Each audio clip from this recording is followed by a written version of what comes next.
się mówi o przeciwnikach. Więc na pewno dobrze się stało, że Unia się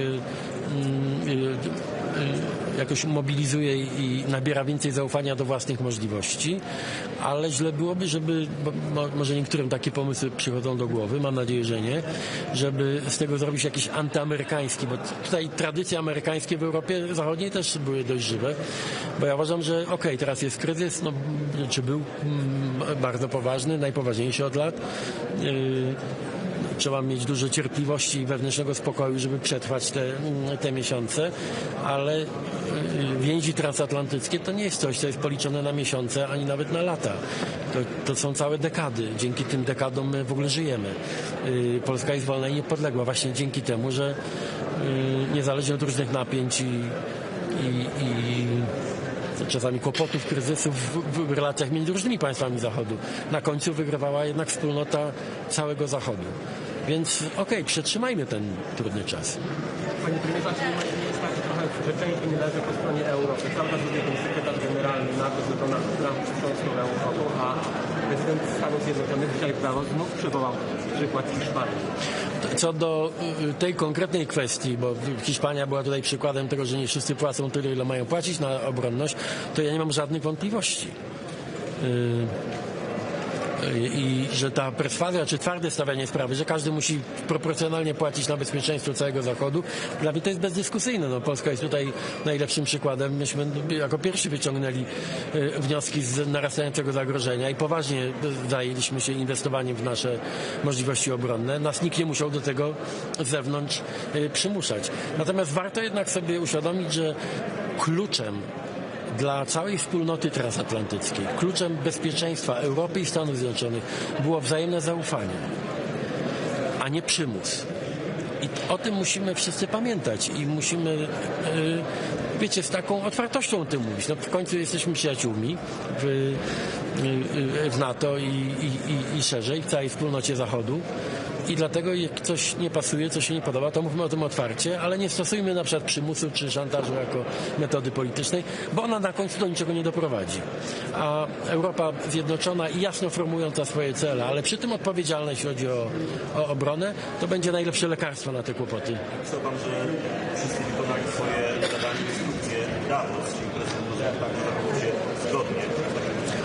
Rozmawialiśmy z prezydentem kilka razy, wymienialiśmy też refleksje na temat tego, co się może zdarzyć w Davos i muszę powiedzieć, że moje sugestie, jak najbezpieczniej dla Polski byłoby się zachować, jeśli chodzi o Radę do Spraw Pokoju. Prezydent prawdopodobnie był tego samego poglądu, więc ja nie chcę tutaj w żaden sposób sugerować, że wydawałem polecenia jakieś, nie o to chodzi. Ale cieszę się, że moja opinia którą wyraziłem bezpośrednio i przekazałem panu prezydentowi, że została zrealizowana. Prawdopodobnie dlatego, że obaj mieliśmy podobny pogląd w tej kwestii. Słuchajcie, rozmawiałem długo z prezydentem na temat tego, o czym mówi konstytucja, o czym mówią ustawy w tej sprawie i nie wykluczam jednak poważnej debaty w naszym parlamencie. Oczywiście potrzebna jest też dyskusja i zgoda w rządzie. Wszyscy byli zaskoczeni, nie mówię o Polakach, w ogóle wszyscy byli zaskoczeni, bo tutaj tempo, jakie zaproponował prezydent Trump, było kosmiczne, a sprawa jest bardzo poważna. Niektórzy uważają, że to jest wręcz alternatywa dla ONZ, więc jest to jakaś rewolucja międzynarodowa, geopolityczna. Jednak trzeba bardzo poważnie podejść i przeanalizować wszystkie za i przeciw. I ten $1 miliard, kłopot bardzo poważny dla niektórych, ale to nie jest pierwszy i najważniejszy problem do oceny. Zobaczymy na spokojnie, na chłodno, nie na kolanach, bez jakichś antyamerykańskich emocji. Na spokojnie to ocenimy i podejmiemy decyzję.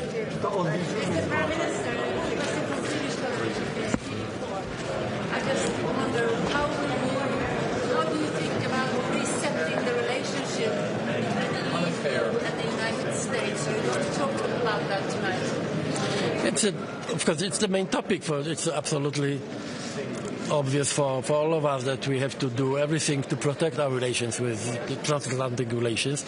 And the most important thing, not only for me, is that, trust was always the most important foundation for our relations with the United States. We all respect it, and in Poland it is something absolutely crystal clear. We respect it and accepted American leadership.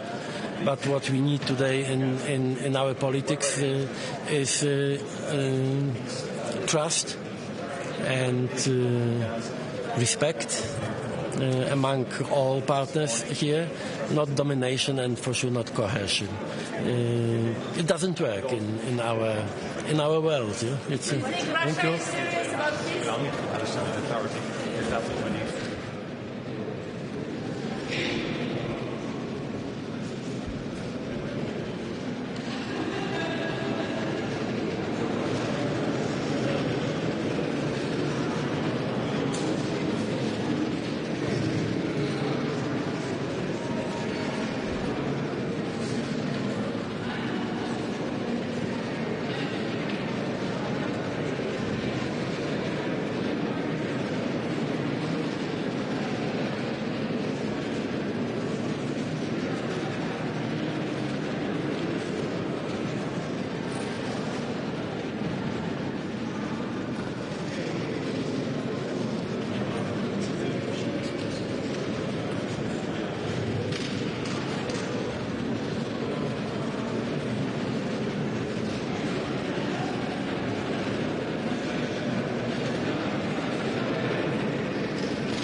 I think broadly speaking, yes. I've looked at a summary of the respective positions of EU heads of state. Yes, I think there's a broad agreement and solidarity with Denmark in particular and with Greenland and with all members of the EU.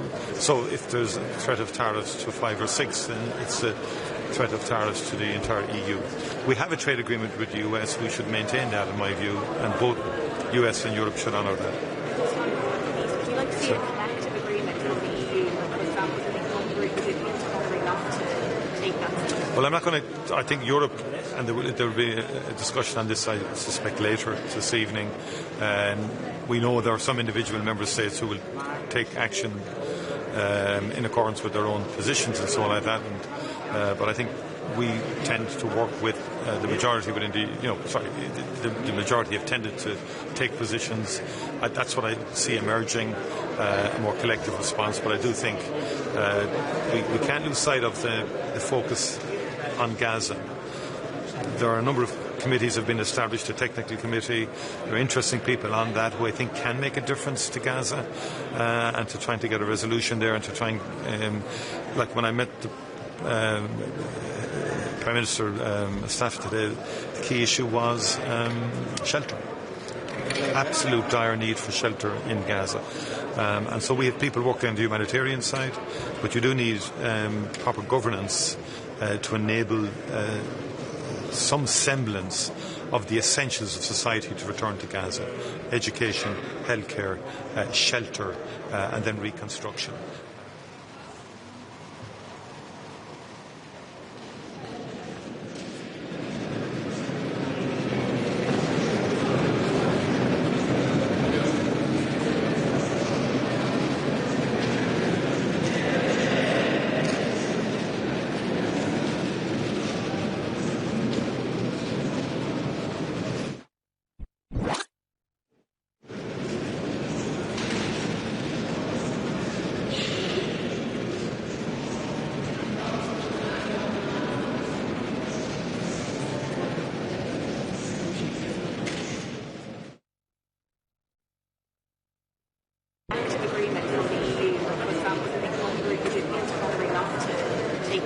Well, I'm not going to. I think Europe, and there will be a discussion on this, I suspect, later this evening.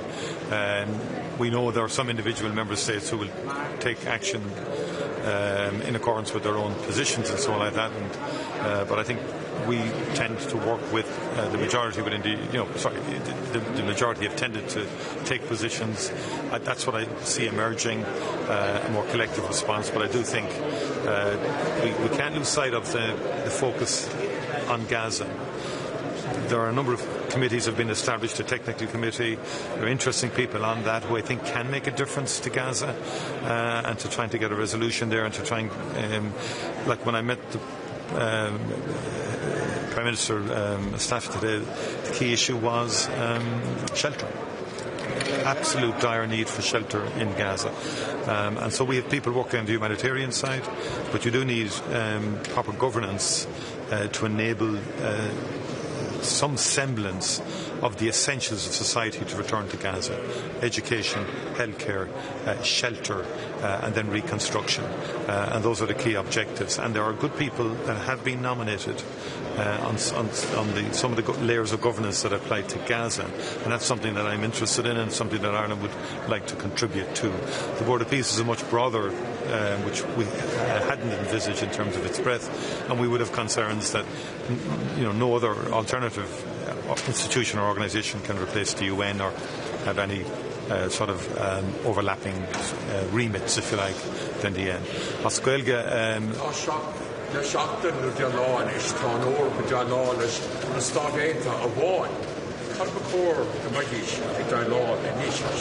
Well, cuireann fáilte an Conradh idir stáidéanta agus an Europe agus an méidibre íon Mark Rutte agus tá sé laistigh de prósé sin is agus caihamid gach éanaíoch dhéanamh chun an scéal réiteach I gceart agus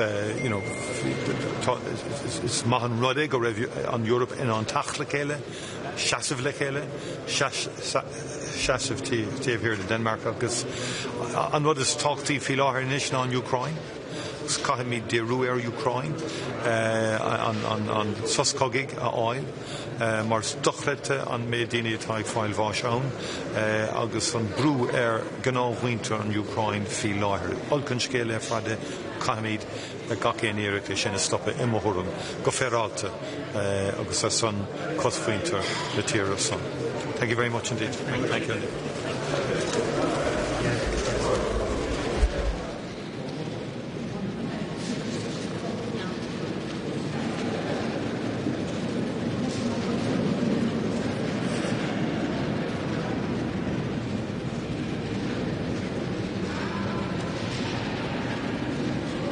Schritt für Schritt dabei, die Themen zu bearbeiten, die wichtig sind für unsere eigene Wettbewerbsfähigkeit, für unsere eigene Verteidigungsfähigkeit. Und ich muss sagen, ich bin sehr zufrieden damit, wie das im Augenblick geht. Trotz des Deals ist eigentlich die transatlantische Partnerschaft nicht klinisch tot, weil es jetzt keine Verlässlichkeit mehr gibt, oder inwiefern sind Sie das? Ich habe heute Morgen in meiner Rede in Davos zum Ausdruck gebracht, dass ich sehr viel Wert darauf lege, dass wir jedenfalls versuchen sollten, die NATO zu erhalten. Ich habe auch den Eindruck, dass viele Amerikaner das mit uns so sehen. Dieses transatlantische Bündnis gibt man nicht einfach mal so auf. Wir haben das über 75 Jahre aufgebaut. Es ist das erfolgreichste politische Bündnis, das es jemals zwischen Europa und Amerika gegeben hat. Es ist kein reines Militärbündnis, sondern es ist ein politisches Bündnis. Es ist die Klammer zwischen Europa und Amerika. Und ich hoffe sehr, dass es uns gelingt, dieses Bündnis aufrechtzuerhalten. Aber ich weiß auch, dass wir auf dem europäischen Teil der NATO, im europäischen Teil der NATO mehr tun müssen für unsere Verteidigungsfähigkeit. Da hat sogar der amerikanische Präsident recht, wenn er uns dies immer wieder gesagt hat. Seine Vorgänger übrigens auch. Jetzt machen wir es. Wir haben einen sehr erfolgreichen NATO-Gipfel in Den Haag gehabt im Juni. Die NATO ist jetzt auch im europäischen Teil dabei, ihre Verteidigungsfähigkeit zu stärken. Wir geben alle sehr viel mehr Geld aus. Wir wissen, dass wir das leider müssen, weil wir uns verteidigen müssen. Aber auf dem Weg sind wir. So, vielen Dank.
First of all, I would like to express how grateful we are in the Kingdom of Denmark, including Greenland, for all the support we have received from all over Europe. It has been extremely important in this very difficult situation that we have been placed in. And I think that when Europe is not divided, when we stand together, and when we are clear and strong, also in our willingness to stand up for ourselves, then the results will show. So I think we have learned something during the last couple of days and weeks, and now we of course want to find a solution. So there is one thing that has something to do with NATO. We have asked NATO to be more present in the Arctic region, and I think everybody in NATO agrees about that, the Arctic states, but also other member states, that we need a permanent presence from NATO in the Arctic region, including around Greenland. And then we will discuss in a more traditional, political, diplomatic way with the US about our bilateral relationship between the Kingdom of Denmark and the US. You're asking about red lines. We have them. Of course, I think it's clear for everybody that we are a sovereign state and we cannot negotiate about that. because it's a part of the very basic democratic values. But of course we can discuss with the US how we can strengthen our common cooperation on security in the Arctic region. Prime Minister, Will Denmark give any territory in Greenland to the United States, even if it's only for military bases? We have said from the very beginning that a discussion about our status as a sovereign state, it cannot be discussed, it cannot be changed. We are willing to work together with the US, of course, as we have always done, about security. But our red lines that are our democratic rules cannot be discussed. But it's just Sorry? Can you still trust the US? I mean, we have been working very closely with the US for many years, but we have to work together respectfully, without threatening each other. And therefore, I, of course, hope to find a political solution within the framework of democracy and how we cooperate as allies. Prime Minister, Can you please Prime Minister, describe- did Trump's bullying win in the end? Excuse me? Did Trump's bullying win in the end? And I'm not sure I heard whether you said you were willing to renegotiate the 1951 pact. We have a defense agreement with the US. We have had it since 1951. We said to the Americans a year ago that we can discuss our agreement on defense, but it has to be in the framework of us as a sovereign state, of course. And on the bullying, Prime Minister. Prime Minister, has your relationship with the US ever changed?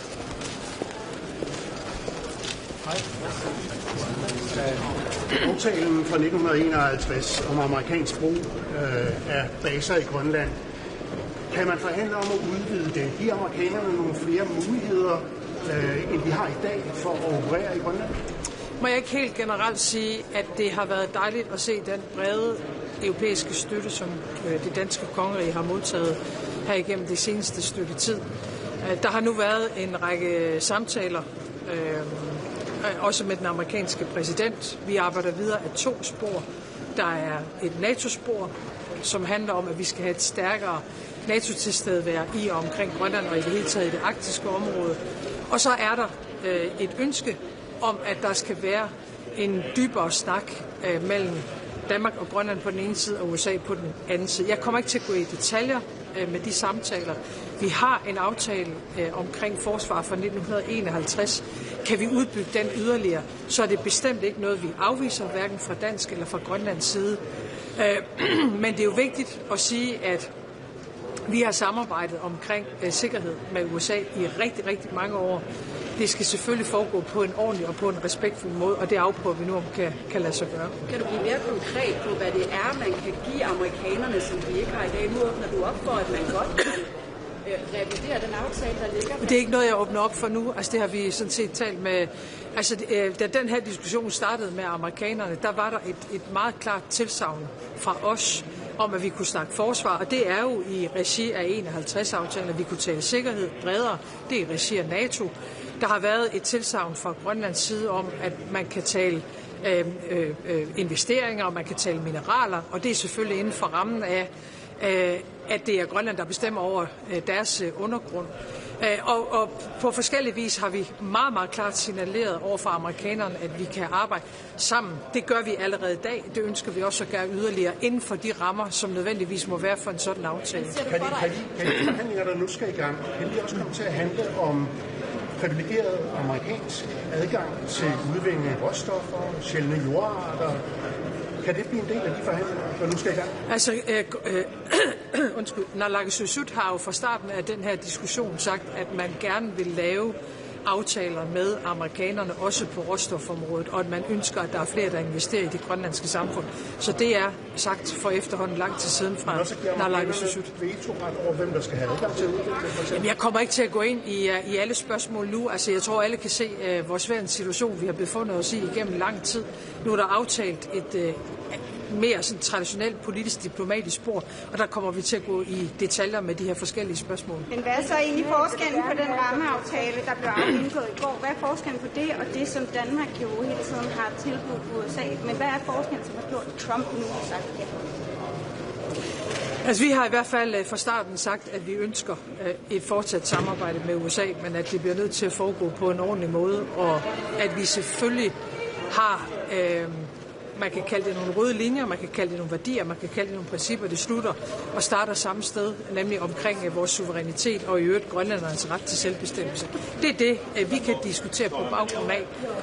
Så har vi sagt til NATO, at vi synes, der skal være et stærkere NATO-tilstedeværelse i det arktiske område. Det har man lyttet til nu, og det begynder vi så for alvor forhåbentlig at få gjort konkret. Det mener jeg sådan set tjener alles interesse. Vi kan diskutere det her i lang tid. Jeg synes ikke, man skal true sin allierede. Nu må vi se, om vi kan finde et svar på nogle af de spørgsmål, som er blevet rejst, og det vil vi i hvert fald gøre, hvad vi kan fra vores side.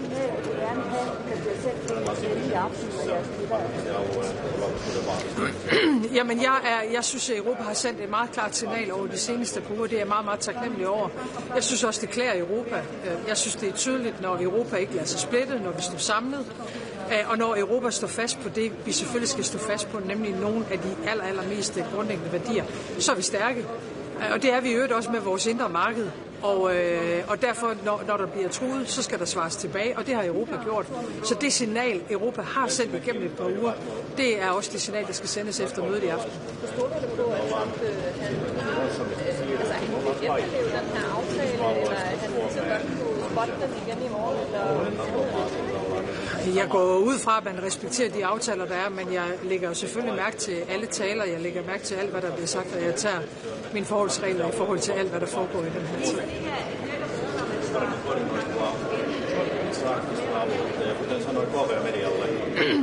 Jeg synes, at de seneste uger har vist, hvad Europa kan, når Europa vil. Det er jo ikke Europa, der har ønsket at have en konflikt med USA. Det tror jeg aldrig, Europa kommer til at ville ønske. Når vi bliver truet, et af landene og efterfølgende en række lande med tariffer og told, så når Europa siger, jamen, så svarer vi selvfølgelig igen, og så gør vi det, vi mener, der er nødvendigt, både for at passe på os selv, men også fordi, hvis nogen gør noget, så svarer vi selvfølgelig tilsvarende. Det kan man høre. Og det er jo ikke fordi, at vi ønsker at optrappe noget, eller fordi vi ønsker en konflikt, men fordi vi varetager europæernes interesser og Europas interesser. Og det har vi haft tradition for at gøre sammen med amerikanerne, og jeg håber selvfølgelig, at det også vil være sådan i fremtiden. Tak skal I have.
partie le plus élargie.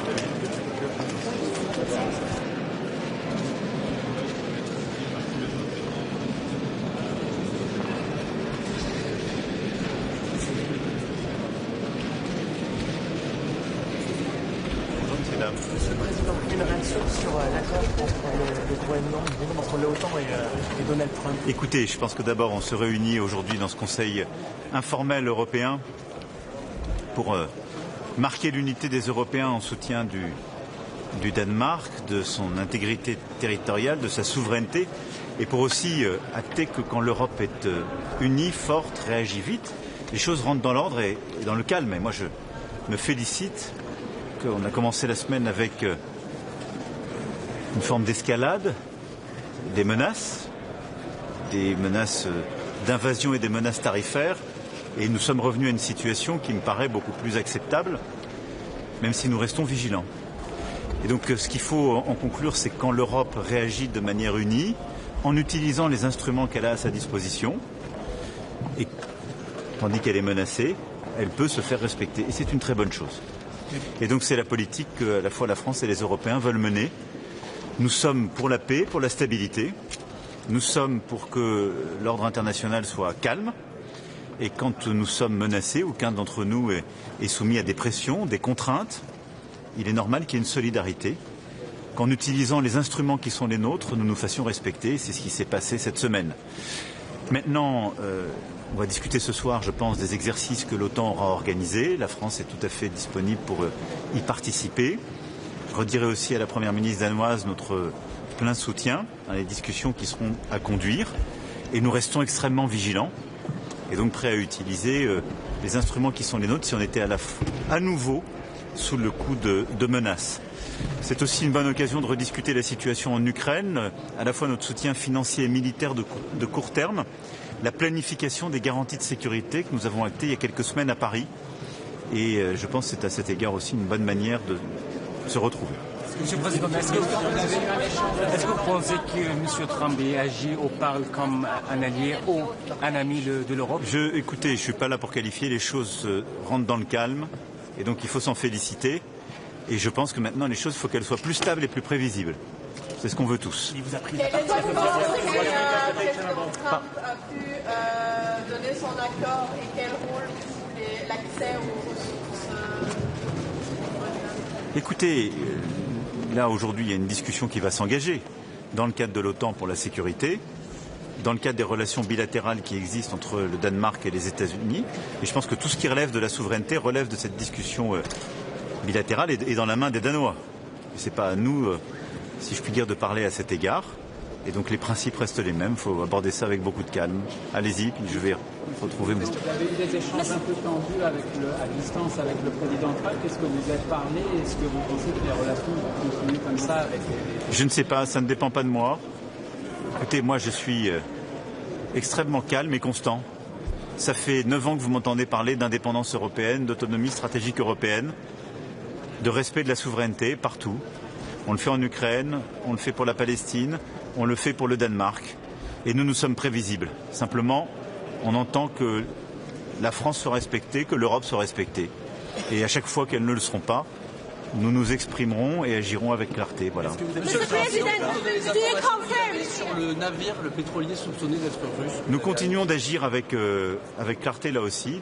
Nous avons expliqué que la flotte fantôme était un problème pour nous tous parce qu'elle permettait de financer l'effort de guerre de la Russie et qu'elle contrevenait aux règles et aux sanctions que nous avions décidées.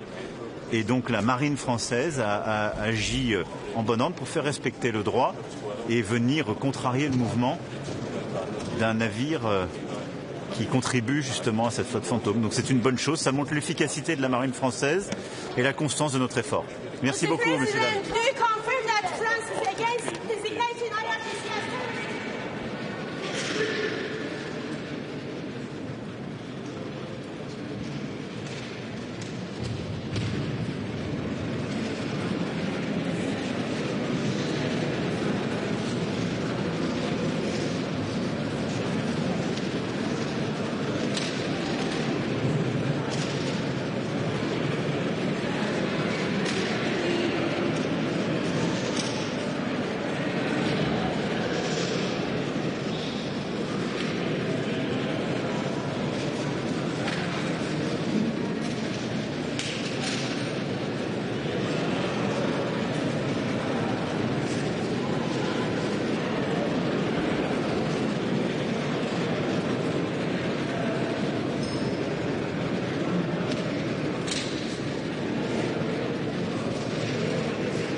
Het is een crisistop. In hoeverre is wat u betreft de crisis weer uit de lucht? Nou, dit is geen crisistop. Dit is een top over de transatlantische relaties. En ik denk dat dat heel goed is dat we, ondanks het feit dat gisteren de angel er wel uit is, dat we vandaag met elkaar over die transatlantische relaties spreken. Klinkt alsof u zegt, zo urgent is het niet meer. Nou ja, de angel is eruit. Maar ik denk dat het wel goed is dat we met elkaar spreken. Omdat de verhoudingen zijn natuurlijk de afgelopen periode wel veranderd. En tegelijkertijd is die transatlantische relatie ontzettend belangrijk. En dat betekent dat we als Europa echt sterker moeten worden en sterker moeten staan. En tegelijkertijd ook militair in Europa, binnen het verband van de NAVO, ook veel meer onze eigen positie moeten bepalen. En dat is goed om daar ook hier vandaag in de Europese Raad over te spreken. En wat moet er wat u betreft dan zo snel mogelijk gebeuren? Ja, ik denk op de economie echt zorgen dat we, en daar hebben we natuurlijk binnenkort ook nog een Europese Raad over, zorgen dat we echt die economie versnellen in Europa. Dat is ontzettend belangrijk, want economie is een van de onderdelen als het gaat over power politics. En tegelijkertijd, we hebben natuurlijk de top gehad van de NAVO in Den Haag. Daarbij afgesproken dat de defensieuitgaven worden verhoogd. Dat we dat ook echt gaan doen, in Europa ook. En daarmee het Europese aandeel in de defensie kunnen versterken en ook veel meer daarmee zelfstandig kunnen opereren. Maar moet er dan bijvoorbeeld zo'n Europese Veiligheidsraad komen? Moeten de Fransen de kernwapens ook voor ons beschikbaar stellen? Waar denkt u aan? Oh nee, ik denk dat het vooral belangrijk is dat de Europese defensieindustrie heel intensief samenwerkt. Dat we binnen Europa ook zorgen dat we defensie zorgen dat dat veel meer gezamenlijk optrekt. En dat we daarmee ten opzichte van de dreiging, bijzonder vanuit Rusland, veel sterker kunnen staan. En daarmee ook zelfstandig kunnen opereren en niet meer volledig afhankelijk zijn van die belangrijke transatlantische bondgenoot die het ook zal blijven, namelijk Amerika. Maar is dat genoeg als je ziet dat die belangrijke bondgenoot en beschermer van de EU zich ook zo kan opstellen? Nou, het is een enorme opgave, laat het ook helder zijn. Want ook de beslissing over het verhogen van de defensieuitgaven van de Europese partners is niet zonder slag of stoot gegaan. Dat moet ook de komende periode fors worden doorgezet. En op de economie, we praten natuurlijk al vrij lang over het versterken, bijvoorbeeld van de interne markt, over zorgen dat we de economie, over deregulering, en dat moet echt veel intensiever gebeuren om te zorgen dat we zowel militair als economisch veel sterker staan ten opzichte van de diverse machtsblokken die er in de wereld zijn. In hoeverre vertrouwt u er nog op dat de Amerikanen ons echt beschermen als het nodig is? Ja, NAVO en artikel 5 zijn buiten discussie. En in die zin blijft Amerika ons de belangrijkste bondgenoot dus in Europa. Dan moeten we de transatlantische band ook gewoon blijven koesteren. Hij verandert, maar hij is zeker niet weg. En ik heb eerder gezegd, we moeten er niet nostalgisch naar terugkijken. Maar we moeten wel vooruitkijken en kijken hoe Europa een zelfstandigere positie kan innemen. Tot slot, president Zelensky die heeft vandaag gezegd dat Europa eigenlijk te weinig vaart maakt, te weinig vooruitgang boekt. Wat vindt u daarvan? Ja, ik snap de frustratie van Zelensky, want die voert al bijna 5 jaar oorlog. Een vreselijke oorlog die onverminderd doorgaat, waarin Rusland de agressie zeker niet afneemt. De grote vraag ook is Rusland echt wel bereid tot vrede? En ondertussen zijn we met elkaar aan het praten, Europa, Amerika en Oekraïne. Dus ik snap zijn frustratie, maar we werken er snoeihard aan met elkaar. Ik heb net begrepen, maar ik heb er nog geen contact over kunnen hebben, dat Zelensky heeft gezegd dat wat uit het gesprek met Trump is gebleken dat de veiligheidsgaranties akkoord zouden zijn. Dat zou echt een ontzettende mooie, belangrijke stap zijn als dat daadwerkelijk zo is. En zal Amerika met deze onvoorspelbare president die veiligheidsgaranties dan ook nakomen? Ja, daar heb ik geen zorgen over, omdat uiteindelijk ook die veiligheidsgaranties zullen worden vastgelegd, niet alleen maar bij mondeling afspraak of het ondertekenen van een brief, maar dat worden echt stevige, vermoedelijk ook verdragsrechtelijke afspraken die ook door menig parlement zal moeten worden goedgekeurd. Ligt er inmiddels een draaiboek voor wat er gebeurt als Amerika wel zijn handen van Oekraïne afhaalt? Wacht even hoor, kunt u die vraag nog één keer herhalen? Wat gebeurt er als Amerika wel inderdaad onvoorspelbaar wel zijn handen van Oekraïne afhaalt? Gaan we daarover praten? Nee, we zijn vooral bezig om te zorgen dat we met Amerika die veiligheidsgarantie voor de Oekraïne vormgeven. En dat dat gaat werken. Daar zijn we mee bezig. En daar hebben we Amerika ook gewoon snoeihard voor nodig. Je zegt aan het begin, de angel is er nu echt uit, maar op de langere termijn. Gaat u er vanavond met uw collega's over praten wat de langere termijn strategie wordt als het gaat om de relatie met Amerika? Ja, het heet niet voor niks een informele bijeenkomst over de transatlantische relatie. En dat betekent dat we het daar dus over hebben, omdat we zien dat de dingen veranderen. Dat betekent ook dat we reëel moeten zijn en moeten kijken hoe Europa zijn bijdrage veel meer kan versterken. Zowel op het gebied van defensie als op het gebied van de economie. Daar veel meer de samenwerking zoekt, daar veel meer als één actor optreedt. En ik kijk in die zin tevreden terug op de afgelopen periode. Want ik denk dat de afgelopen dagen de Europese Unie, maar ook in Europa, samen met het Verenigd Koninkrijk en Noorwegen, de gezamenlijke solidariteit naar Denemarken hebben getoond en ook de eenheid hebben getoond. De Europese Raad is natuurlijk geen debatclub. Er is de afgelopen weken natuurlijk wel wat gebeurd in de relatie met de Amerikanen. Hoe zou u dat omschrijven? Ja, ik denk dat Amerika laat zien dat ze zeg maar Make America Great Again echt heel letterlijk nemen en erg voor hun eigen positie kiezen. Maar dat we uiteindelijk in de transatlantische relatie altijd wel weer in staat zijn om die positie van Amerika goed te verbinden met ook het Europese belang. Maar daar moeten we wel echt ook in de toekomst meer naar kijken hoe we dat op een manier kunnen doen die voor beide partijen, Amerika en Europa, zeg maar, meer bevredigend verloopt dan dat we af en toe elkaar gaan dreigen met maatregelen die niet horen bij de relatie die Amerika en Europa heeft. U heeft natuurlijk ook de toespraak gezien, of in ieder geval vernomen wat Trump in Zwitserland heeft gezegd. Hoe kijkt u eigenlijk naar zijn analyse over het verval van Europa? Heeft u niet ook een beetje gelijk? Ik ga geen toespraken duiden. Dat lijkt me niet mijn rol. Misschien na mijn pensioen als premier. Maar zelfs dat betwijfel ik. Maar ik denk het belangrijk is dat ook gisteren weer is gebleken dat we ten aanzien van Groenland en het Arktisch gebied weer de samenwerking hebben gezocht en hebben gevonden waar we het met elkaar over eens zijn. Namelijk dat de veiligheid van het Arktisch gebied, dat het daarom gaat en dat we daar elkaar op hebben gevonden. En daar nu, goed, het zijn raamwerkafspraken, nu vooral door Koninkrijk Denemarken moeten worden ingevuld. Een vraag van Mercosur, dat komt misschien vandaag ook langs. Hoe kijkt u ernaar? Wat vindt u dat de Europese Commissie nu moet doen na deze sneuze stemming in het Europees Parlement? Ik denk gewoon doorgaan.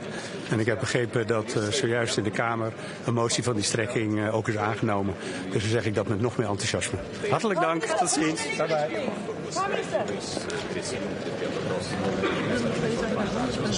Bun.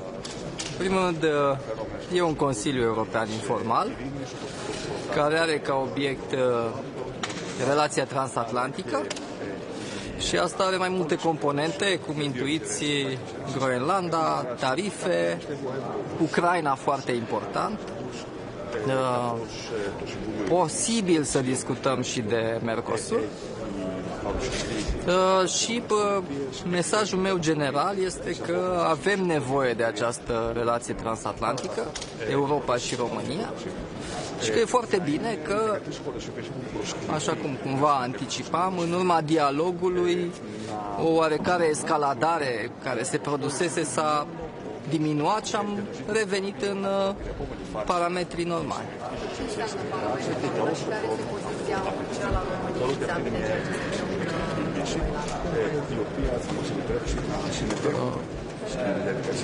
Poziția României este că, pe de o parte, evident, suveranitatea este ceva important care ține de dreptul internațional și, pe de altă parte, orice chestiuni care țin de apărare, care sunt legitime, trebuie purtate, mai ales în contextul în care e vorba de două țări NATO, trebuie purtate prin dialog. România este pregătită să ia în serios scenariul unirii. Avem niște declarații care vin să fie virale zi de zi. Acum, spuneați anterior că împreună și că România, de fapt, este pregătită să ia în serios scenariul unirii. Juridic, politic, instituțional, nu doar simbolic. În momentul în care o majoritate în Republica Moldova va dori asta. Pentru moment nu suntem acolo. Domnule președinte, cum a întâmplat cu acel mic propunerea președintelui Trump pentru Consiliul pentru Pace? Înțelegem că ați analizat, au apărut informații cum că ați fi refuzat, nu există acel miliard de dolari? Nu. O să discutăm după mai în detaliu toate lucrurile astea. Vă dați seama că nu e vorba de o chestiune simplă, da? E vorba de o cartă care angajează statul român într-o chestiune internațională și trebuie să fie făcută o analiză a raportului dintre drepturile și obligațiile care ar rezulta din această carte cu toate celelalte carte, Carta ONU, de exemplu, la care România este parte. Cam asta e. Declarațiile critice pe care le-a făcut Zelenski la adresa liderilor europeni. Ce poate să facă Europa mai mult și România în acest sens? Da, important este dialogul. Bineînțeles că dumneavoastră în media sunteți foarte importanți și declarațiile publice sunt de asemenea importante pentru opinia publică. Dar important este dialogul și pentru moment suntem într-o poziție de echilibru. Ne vedem după. Just one, yeah. Do you think the relationship with the US has broken forever? Do you think it can be fixed? What do you make of this week's results? I think it was not at all broken. I think we can discuss, we are here now. Thank you.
Kako ste?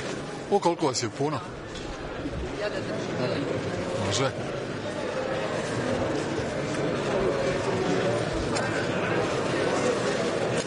Dobro večer. Evo, nakon sastanka Svjetskog gospodarskog foruma u Davosu, protekla 3 dana, došli smo na neformalnu večeru Europskog vijeća sa jednom temom. Tema je raspraviti odnose između Europske unije i Sjedinjenih Američkih Država u svjetlu svih recentnih zbivanja i Grenland i naravno inicijativa Odbora za mir kao i drugi napori gdje je potrebna koordinacija glavnih zapadnih saveznika poput kriznih situacija u Ukrajini, to jest okončanja ruske agresije na Ukrajinu i naravno stvaranja preduvjeta za trajni mir i na Bliskom istoku.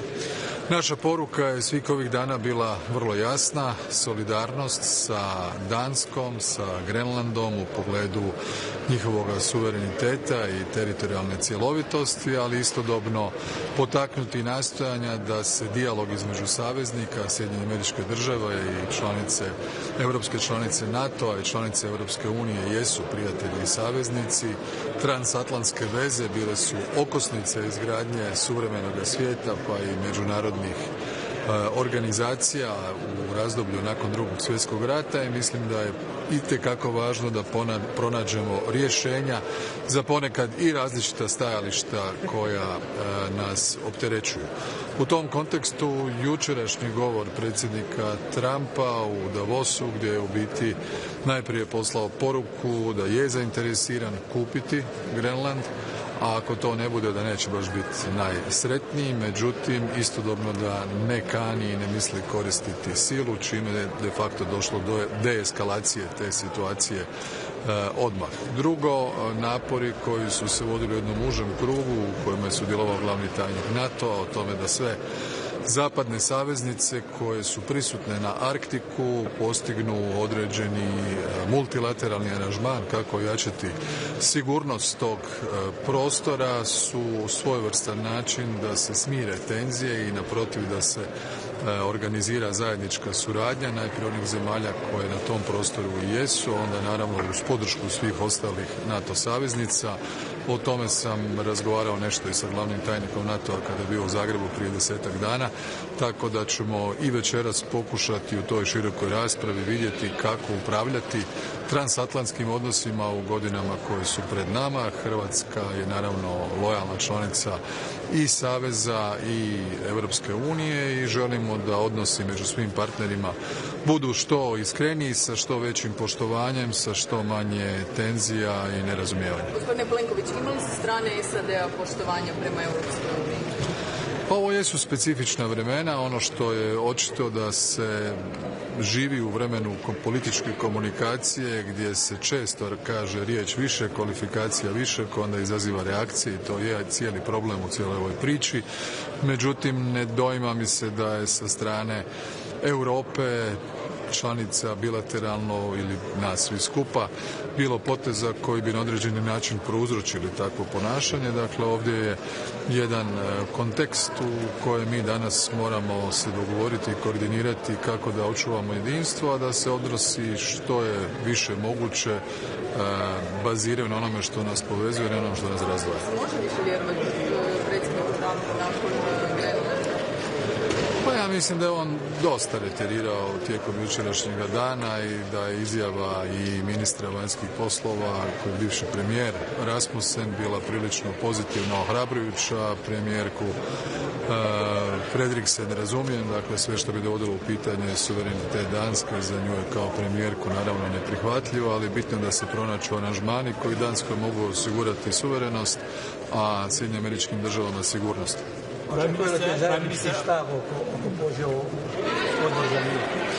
Pa cijela ideja, dakle, da tu jednu novu inicijativu koja u biti jedan novi međunarodni ugovor.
Πέντε σημεία που θα ήθελα να αναφέρω. Το πρώτο, θεωρώ απόλυτα ορθή την απόφαση του Πρόεδρου Κώστα να συγκαλέσει το σημερινό άτυπο Ευρωπαϊκό Συμβούλιο. Θέλω να θυμίσω ότι από την πρώτη στιγμή ως Προεδρία συγκαλέσαμε έκτακτη επιτροπή μόνιμων αντιπροσώπων για συζήτηση του θέματος. Ήμουν σε επαφή με τους επικεφαλείς των θεσμών, με την Πρωθυπουργό της Δανίας, άλλους ομολόγους μου, την Πρωθυπουργό της Ιταλίας, τον Πρωθυπουργό της Κροατίας, της Ελλάδας, όπως και ο Υπουργός Εξωτερικών και η Υφυπουργός Ευρωπαϊκών Υποθέσεων. Δεύτερο σημείο, πλήρης σεβασμός στην κυριαρχία και την εδαφική κυριότητα του Βασιλείου της Δανίας. Η Κυπριακή Δημοκρατία γνωρίζει καλύτερο από οποιοδήποτε άλλο κράτος μέλος τι σημαίνει παραβίαση κυριαρχίας και εδαφικής ακεραιότητας. Το τρίτο σημείο, σήμερα θα ενημερωθούμε από τους επικεφαλείς των θεσμών και την Πρωθυπουργό της Δανίας για τις τελευταίες εξελίξεις, την συναντήληψη που φαίνεται να έχει επιτευχθεί στον Νταβός και θα αποφασίσουμε τα επόμενα βήματα.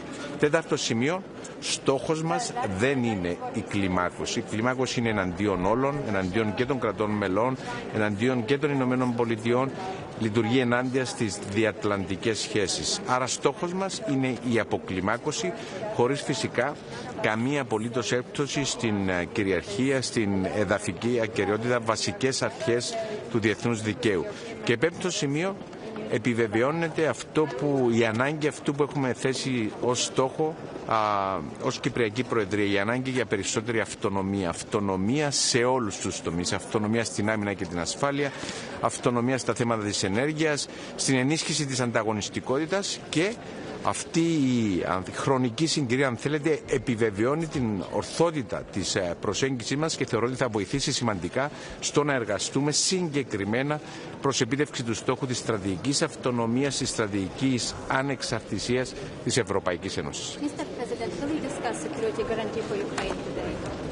I'm sure that Ukraine is going to be discussed also today, following the latest development, and one of the issues is going to be the issue that you asked the question. President, are the EU-US relations below repair after all?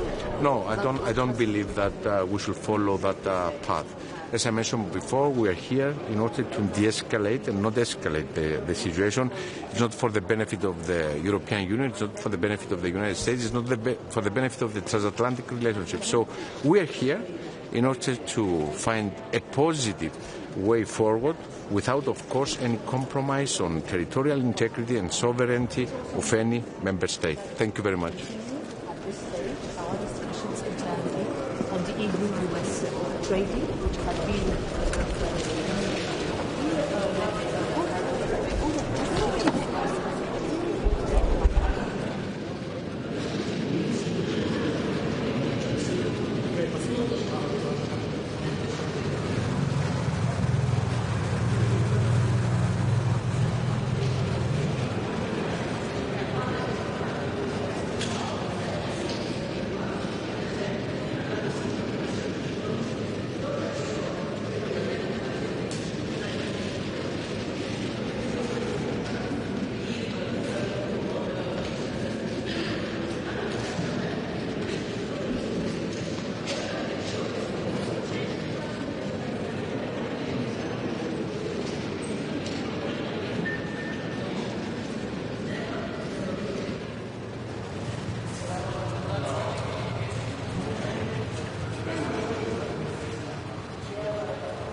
åtminstone för stunden lagt sig inför det här mötet ikväll av skäl som är kända. Men jag förväntar mig framförallt full uppbackning bakom Danmark i det här läget. Av princip, men också i praktiken. Att EU agerar gemensamt när ett EU-land ställs inför en sån förfärlig situation som Danmark har ställts inför. Så det är det allra viktigaste här ikväll. Sen kommer vi säkert diskutera också tullfrågor och andra saker inför framtida händelser. Så att, men det är det absolut viktigaste. Full uppbackning bakom Danmark och Grönland. TV4 först. De har packat ut redan. Jaha. Ukrainas president Zelensky kom med ganska hårda ord i Davos mot Europa och stödet för Ukraina. Hur ser du på den kritiken han riktar om att... Ja.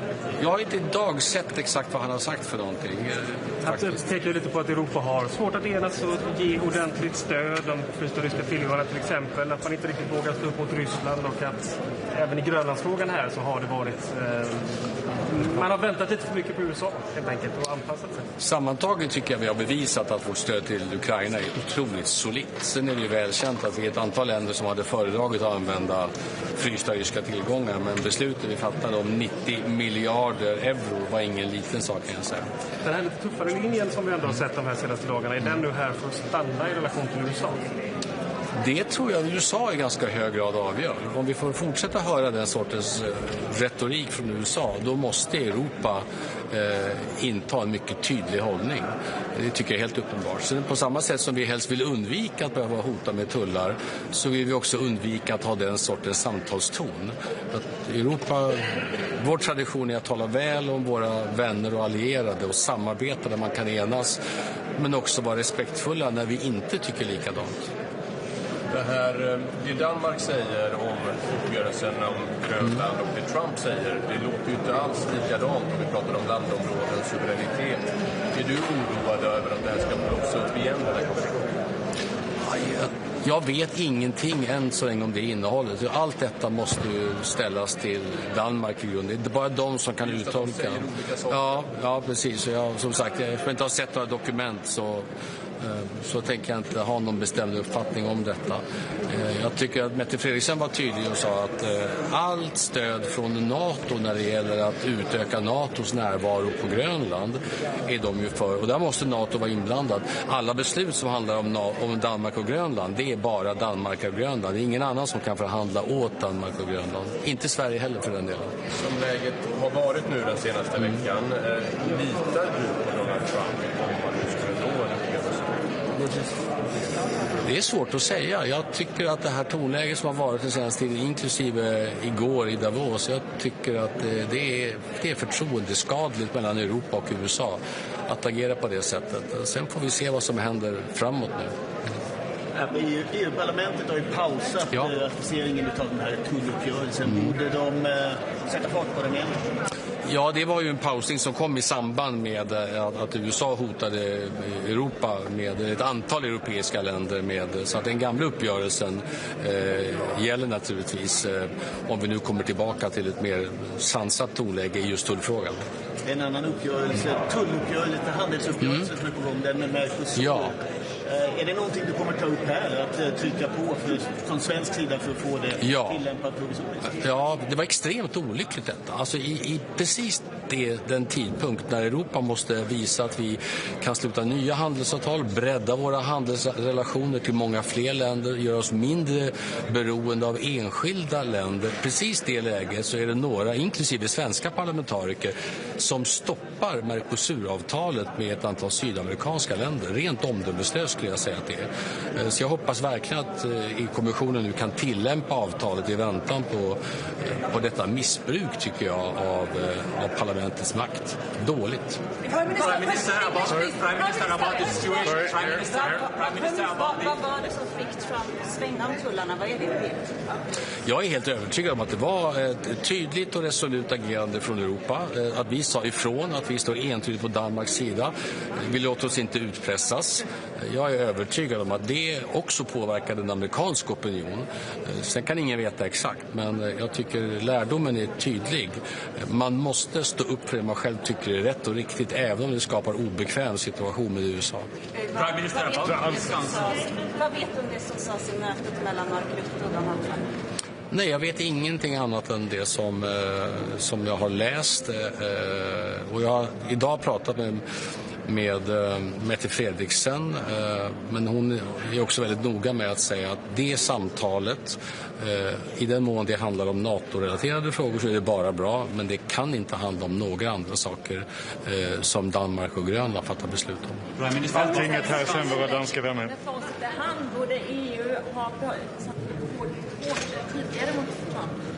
Det kan man alltid diskutera. Jag tycker att det är väl rätt uppenbart att USA måste få höra väldigt tydliga budskap från Europa där vi tycker olika. Sen tror jag fortsatt att man ska och man kan uttrycka tydliga budskap på ett respektfullt sätt. Jag tycker inte vi ska ta efter det sätt att uttrycka sig som vi har sett från USA den senaste tiden. Danish media over here. Förhållandet till USA är skadat permanent.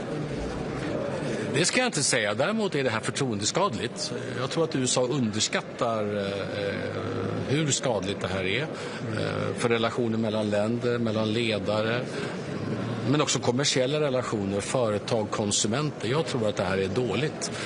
Sen kan sånt alltid återuppbyggas igen, men jag tror att det här är dåligt för våra transatlantiska relationer. Ja. The man in the back. Hvad synes du om Donald Trumps ageren i den her sag, hvor han har hovedet et andet land Danmark for at få lov til at købe noget af det land? Nej, det är fullkomligt orimligt. Jag vill säga uttryckligen till alla danskar att vi står fullständigt bakom Danmark och Grönland. Och jag tror och jag hoppas att vi har visat det på alla de sätt som vi också känner detta. Jag tror nästan varje land kan föreställa sig vad Danmark har gått igenom med detta. Varje land som har en ö som ligger på lite avstånd från fastlandet kan föreställa vad som skulle hända om ett annat land kommer att göra anspråk på det territoriet. Det är fullkomligt oacceptabelt. Så att bevekelsegrunderna känner jag inte. Jag tycker att Danmark har varit väldigt tydliga med att det finns utomordentligt goda möjligheter att samarbeta om alla de viktiga frågor. Vi visade häromdagen att vi gärna är med i sådant samarbete också. Kan vi bidra till att stärka säkerheten på Grönland och i en bredare bemärkelse i Arktis, så gör vi det mer än gärna, och det visade vi också på plats. Så att jag tycker att detta har show don't tell. Det tycker jag vi har. Men sluta nu, jag måste ta in i taget bara. Vem? Ja, we got a Danish question from Politiken. Ja. Here. Politiken. Vad kan Europa göra nu för att backa upp om Danmark och Grönland? Det allra viktigaste, det är det jag tycker att vi gör just nu, och det är också det viktigaste beskedet från det här mötet idag, en fullständig uppbackning bakom Danmark och Grönland, att vi står bakom Danmark och Grönland. Det var agerandet mot Danmark och Grönland som orsakade att det här mötet ägde rum överhuvudtaget, och att det finns en fullständig uppslutning bakom Danmark och Grönland, det är det här mötets viktigaste faktiska slutsats. Sen kan vi också diskutera långsiktiga saker. Hur ska vi se på relationen med USA på längre sikt? Hur ska vi se på tullfrågor om någonting sånt här skulle hända igen? Men det viktigaste nu är att hela Europa och resten av världen har klart för sig att vår kontinent står bakom Danmark och Grönland. Ja, jag tycker nog att det är en slutsats man kan dra idag. Last question to AFP over here. Thank you, Prime Minister. I wanted to ask, do you think that Trump's bullying tactics worked in the end? And after the threats, while they may have been withdrawn, they were still made. So do you think the EU-US relationship is now damaged beyond repair? I think nothing is ever beyond repair, but that this has been damaging for the trust between European countries and the US. I think that is without any doubt. I really hope that we now can get back to serious discussions on how to increase security on Greenland, for example, but also on economic matters and all these things. But I think a necessary precondition is for the European Union to voice a very, very clear stance that we stand united behind Denmark and Greenland, and we do not accept to be blackmailed by any country, and even less so by an ally. Thank you so much. Thank you. Thank you, Prime Minister.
lejla tajba lilek. Qed tistenna minn dan is-summit anke tara se jiżvolġu diskussjoni tal-lejla. Iva, naturalment, il-bieraħ kien hemm żvilupp importanti wara l-laqgħat bejn il-President Trump u s-Segretarju Ġenerali tan-NATO Mark Rutte. U der hemmhekk ukoll fl-isfond tal-mod kif żviluppaw dak it-taħdidiet u dak li ġie mħabbar wara. Ħadna pjaċir naturalment dak li ġie mħabbar kemm kienu waqlin il-pożizzjonijiet waqlija l-pożizzjonijiet li ħadna aktar kmieni matul il-ġurnata l-bieraħ, l-appellajt għall-kawtela, appellajt għad-dialogu, appellajt għall-diplomazija, differenti minn kif sfortunatament għamel ħadd joħorġ ġewwa pajjiżna fejn saru stqarrijiet u dikjarazzjonijiet li kienu jimbuttaw il-qudiem it-tensjonijiet flok deeskalazzjoni tat-tensjonijiet u hemmhekk kien hemm kuntrast fil-lokal tagħna dwar l-approċċ li għandu jittieħed, dak li ġara fil-bqija tal-jum u mbagħad wara kemm konna qlin u prudenti b'dak illi għamilna u nittama lil-lejla, anzi perswasi li l-lejla jkollna diskussjoni li tkun waħda kostruttiva u li naraw ukoll illi eskalazzjonijiet jiġu evitati għaliex nemmen illi ikun hemm kulħadd illi jkun tellif. U dak il-bażi li kien hemm il-bieraħ nemmen li toffri bażi tajba ta' diskussjoni biex inkomplu niddialogaw u nemmen li il-prospetti fil-waqt li l-bieraħ kien hemm ċerta tensjonijiet illum is-sitwazzjoni sa ċertu punt nemmen illi nbidlet għal pożittiv u nħares il-qudiem li konna diskussjoni li tkun waħda kostruttiva bilan li jibbenefikaw il-popli rispettivi tagħna. Punt illi naturalment il-lejla jqajjem ċertu diskussjoni huwa il-Peace Board illi qed jinbotta l-qudiem il-President Trump. Rajna li se jkun hemm il-parteċipazzjoni ta' żewġ stati membri tal-Unjoni Ewropea ġewwa fih u naturalment inħares il-qudiem ukoll lejn dik id-diskussjoni anke fil-kuntest ta' kemm hija konformi l-kompożizzjoni ta' dak il-bord, kemm huwa konformi mal-United Nations ukoll jiġifieri hemm dak id-dibattitu jekk huwa jew mhuwiex, però aħna qegħdin inħarsu lejh ukoll kull inizjattiva li timbotta il-qudiem il-paċi aħna nħarsu lejha b'interess ma neskludu xejn u naturalment illejla se nkun qed nagħti wkoll il-fema tiegħi f'dan il-kuntest ukoll. Grazzi.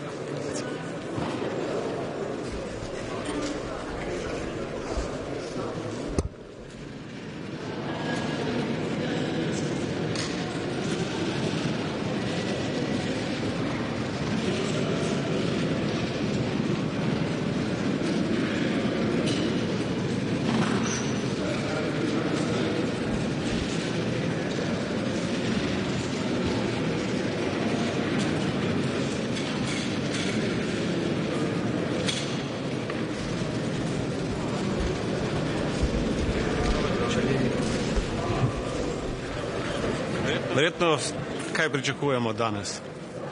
Torej, jaz bi rad povedal, da najprej pričakujem enotnost in odločnost. Enotnost pri tem, da bomo znali zagovarjati naše vrednote, na katerih temelji Evropa, in odločnost, da bomo znali suvereniteto, nedotakljivost mej in ozemljsko celovitost tudi zelo jasno skomunicirati in za njo ostati. Vse ostalo so nijanse in jaz res računam na to, da bomo danes to prepoznali. Dobra novica je, da je ravno zaradi odločnosti v zadnjih dnevih prišlo do nekega manjšega pozitivnega premika, ampak nikoli ne vemo, kaj prinese jutrišnji dan. Tako da previdni optimizem je na mestu, hkrati pa jasno zavedanje, da živimo v res negotovih časih in da je lahko vsak korak problematičen, če ga ne vnaprej premislimo. Gospod premijer, ravno ste rekli, čakamo na jutrišnji dan. So ZDA po vašem mnenju še zanesljiv partner Evrope? Zagotovo. Jaz mislim, da je treba tukaj ločiti med dnevnim dogajanjem in med trdnim, več desetletij trajajočim zavezništvom. Ne samo zato, ker ne bi imeli izbire, ne, ampak zato, ker se je to zavezništvo že v preteklosti večkrat izkazalo, ko je bilo na preizkušnji, da je prestalo test časa. Zakaj? Ker nas vežejo vrednote. In jaz verjamem, da bo tako tudi ostalo za naprej. Je pa res, da politike, dnevne, tudi vezane na mandat, so pa lahko marsikdaj v navzkrižju interesa in očitno se to tudi kaže, da se bližamo taki situaciji. Zaenkrat ocenjujem, da še nismo šli čez črto, kjer ne bi bilo povratka. Dejali ste, da so evropski voditelji pokazali prestolnico. Se me zanima, ali se bo tak odnos do Amerike nadaljeval? Kar se tiče Slovenije, zagotovo. Kaj pa? Ne morem govoriti za druge, ampak mislim pa, da je spoznanje dozorelo, da je edino tak odnos lahko služi dejansko Evropi in evropskim interesom in da vse ostalo pomeni, da se sami podrejamo nekemu drugemu interesu, ki nam ni v korist. Kaj pa vi ocenjujete, da je bil tisti poglavitni razlog, da je Trump nekoliko vrnil ploščo glede Grenlandije, oziroma da se je ta situacija deeskalirala? Jaz ne bi še prehitro dajal sodb, ne bi hitro in o tem se bomo danes pogovarjali in bom mogoče kasneje vedel kaj več. Vem, da so zelo aktivni pogovori potekali tudi danes, cel dan na sedežu NATO, na kakšen način priti do neke vrste varnostnega sporazuma o Arktiki. Verjamem, da bo o tem tekla danes debata in mogoče bo to tisti ključni moment. Težko je pa govoriti o tem vnaprej. Kaj pa mora EU storiti, da bo bolj pripravljena na odzivanje na to negotovost iz druge strani Atlantika? Ne gre za negotovost iz katerekoli smeri. Gre za to, da Evropa, skrajni čas je, da se zave svoje ranljivosti, če ne bo zgradila dovolj močne in suverene ekonomske baze in konkurenčnosti. Tle se vse začne. In na koncu je na nas samih, da odločamo o svoji usodi. Lahko jo prepustimo drugim, ampak upam, da ne.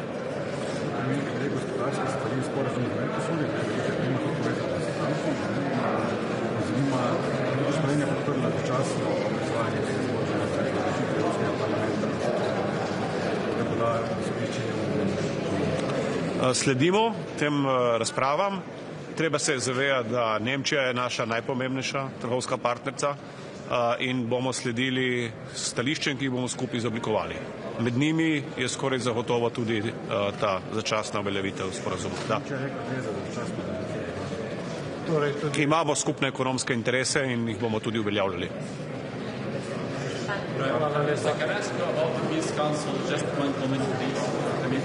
Let's do a quick one, because I'm running late. Yeah, but go ahead. Ask. About the Peace Council, what do you think about this initiative? And these countries that support this, would they accept that the Greenland can be solved in such a Peace Council? I wouldn't tie the two issues together in a manner as you said. We've got the invitation to the Board of Peace. At the moment we declined it. Why? Not because we don't want to see Gaza prosper in peace. Absolutely, we would like to see that. But there are too many questions regarding the scope of the Board of Peace. We don't want the Board of Peace to supplement the UN. We believe that it's only UN who can really bring to a long-term and lasting solution for Gaza, which is the two-state solution, and we don't see that in the charter of the Board of Peace, unfortunately. But if that changes, we would be glad and willing to get on board. Hvala.